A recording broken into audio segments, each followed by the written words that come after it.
ဒီနေ့ခေတ်မှာပေါ့နော်ဤပညာတွေတိုးတက်လာတဲ့အတွက်ကြောင့်မို့လို့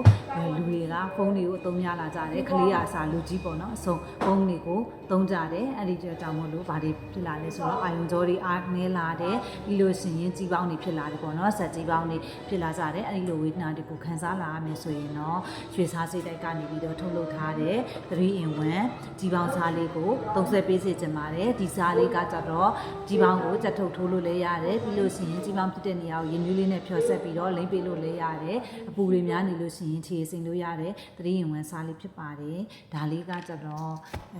အစီကြ1 man အိုရှင်ဆေးလေးပေါ့နော်ပြီးလို့ရှိရင်အာယုံကြောကိုပါအားကောင်းစေတဲ့ရွှေရုပ်ပင်ဆိုတဲ့တိုင်းရင်းဆေးလေးပဲဖြစ်ပါတယ်ဒီနှမျိုးကိုတွဲသုံးပေးခြင်းအပြင်အာယုံကြောလည်းအားကောင်းပါမယ်ကြီးပေါင်းဝေဒနာကိုလည်းတက်တာပြောက်ကင်းစေပါတယ်ဒါလေးကတော့12000ကျပ်ပါဒါလေးကတော့12500ကျပ်နဲ့ဝေးစီမှာဝယ်ယူအားပေးလို့ရပါတယ်ဝယ်ယူအားပေးခြင်းနဲ့ဆိုရင်တော့ Messenger ကနေဖြစ်စေဝေးရဖုန်း0998216346ကိုဖြစ်စေဆက်သွယ်ပြီးတော့ဝယ်ယူနိုင်ပါတယ်ရှင်ဝယ်ယူအားပေးသူအားလုံးကိုလည်းကျေးဇူးအထူးတင်ပါတယ်ရှင်